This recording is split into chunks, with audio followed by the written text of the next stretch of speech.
Hi, and welcome to our series, Building an Inclusive Classroom. Today's session will be focused on using universal design for learning to build students' interests. My name is Jahari Sykes-Ratliff, and I am presenting with Dr. Carrie Cormier. And so we're going to dive into some of the background behind universal design for learning. So understanding how did we get here? And so universal design for learning came about through several key ideas and laws that really kind of built this foundation for it to be built upon. So support from the law, we have both the Americans with Disabilities Act and the Individuals with Disabilities Education Act, both requiring us to assess both the physical barriers within areas like, you think about curb ramps, elevators, automatic doors, things like that.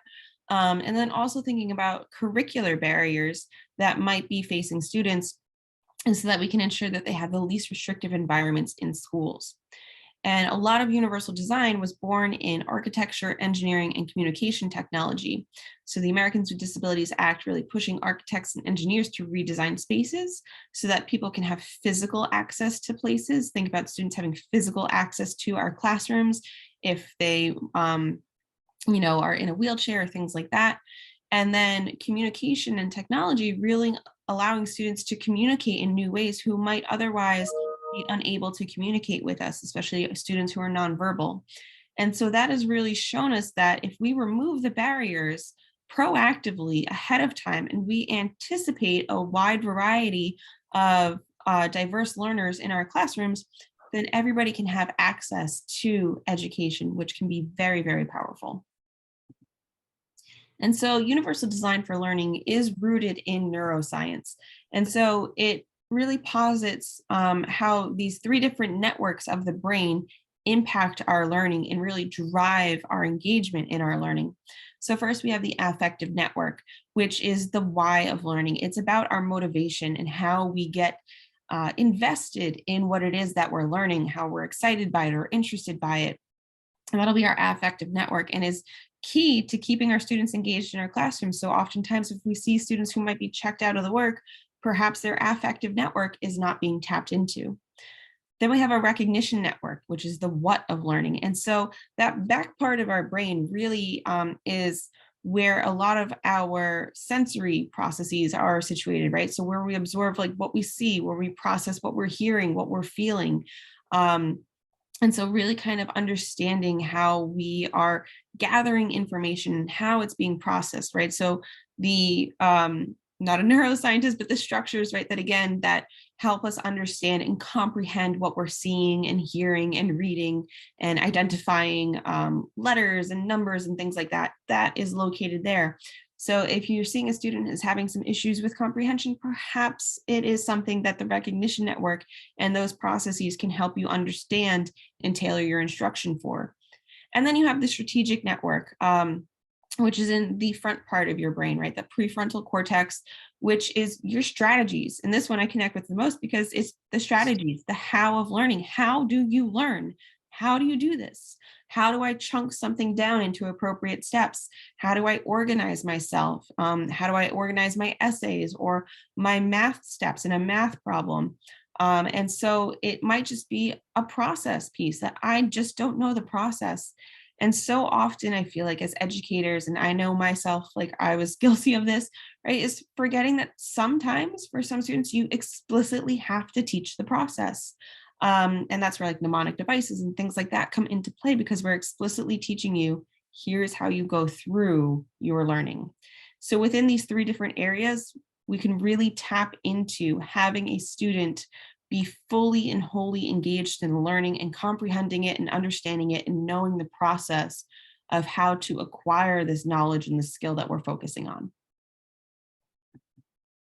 And so with universal design for learning, we're going to go into those three brain networks. And the key is really understanding that you need to offer multiple means, right? And so for multiple means for me, it's just choices. Do you have options? Because each of our brains is so unique that we really need to think about, nobody's brain networks are going to interact in the same way, right? Our brains are as unique as our fingerprints. And so we need to proactively plan to have options to meet the variety of brains in our classrooms. So we're going to have different options for engagement, right? And then affective network. So different ways and options for having and recruiting interest, for sustaining effort and persistence, and for self-regulation, right? And really giving students that autonomy over their work, no matter how young they are, right? Really giving them that autonomy, because then they can have a sense of ownership over it. And if I have a sense of ownership over it, I'm going to be more invested in it. Then we're also going to have multiple means or options and choices for representation, right? Perception. How am I absorbing this information? Does it have to be silent reading? Can I have an audiobook, right? Maybe that will work for me. Can I have an audiobook and silent reading partnered together? Can I have a video with the captions turned on? Can I listen to something in song form? Right, thinking about the language and symbols that we're using. Are we clarifying what vocabulary is, pre-teaching vocabulary, which so many of us already know is a great strategy to do. And again, options for comprehension. And so thinking about how we are getting students to understand big ideas. Do they need a mind map, right? Can a mind map help them sort out the comprehension and things like that? And then we're going to have multiple means of action and expression, right? So can there be physical action? Can we get up and move about? Brain breaks are born out of this, right? So giving students brain breaks, allowing students to physically go through an activity, right?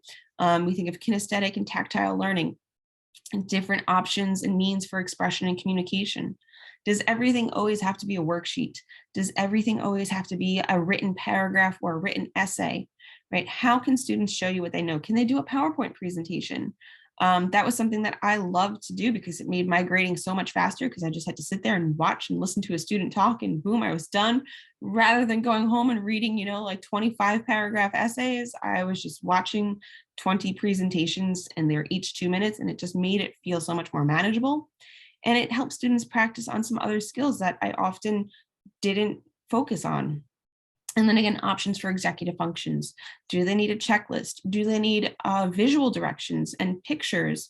Do they need a visual schedule? Things like that. So really, the key idea of universal design for learning is providing options.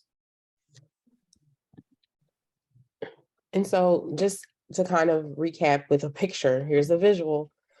Classrooms are filled with students. They have different needs. They come from different educational backgrounds, have different attention spans and interests. They have different language abilities and different cultural backgrounds.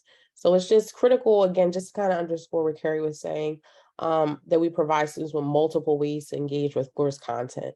So you want to give them the opportunity to actively participate and explore and then reflect on these learning experiences alone or in small groups, and have them set their own personal goals for learning. And you want them to be able to reflect on their progress as a way to establish those high expectations while helping them to build those cognitive abilities within the classroom space. So when you're giving students multiple ways of engagement and you're really encouraging them to set those goals for learning, you'll see increased motivation. Your teaching and the experiences you're providing in these variety of activities are multimodal, and they are ways that support me as this type of learner. And then the other ways that you're creating your instruction and providing other avenues to complete assignments that meet the same goal or learning objective that you're looking for will meet Carrie's needs, and John and Zach and Becky. And so you want to just make sure that you're conveying all this information in a variety of ways and creating assessments that are also multimodal, so that students are able to demonstrate their knowledge in a way that feels best and most comfortable and most appropriate for who they are. So the overall benefits of UDL, you will find when you are implementing universal design for learning, not only the student is benefiting from it, but you are also. It really has the capacity to make teaching and learning more inclusive, and it makes it more accessible for everyone. So when you're implementing UDL, you'll feel that there's a reduction in the need for and the time required to arrange individual learning and assessment accommodations.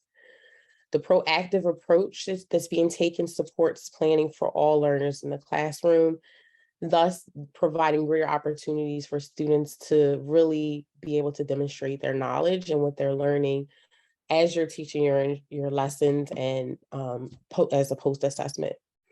Students who become more self-aware, um, and they become more knowledgeable learners. They learn more about themselves and how they learn and the way that their brain works differently from another person. And so that helps also to build a level of confidence in self.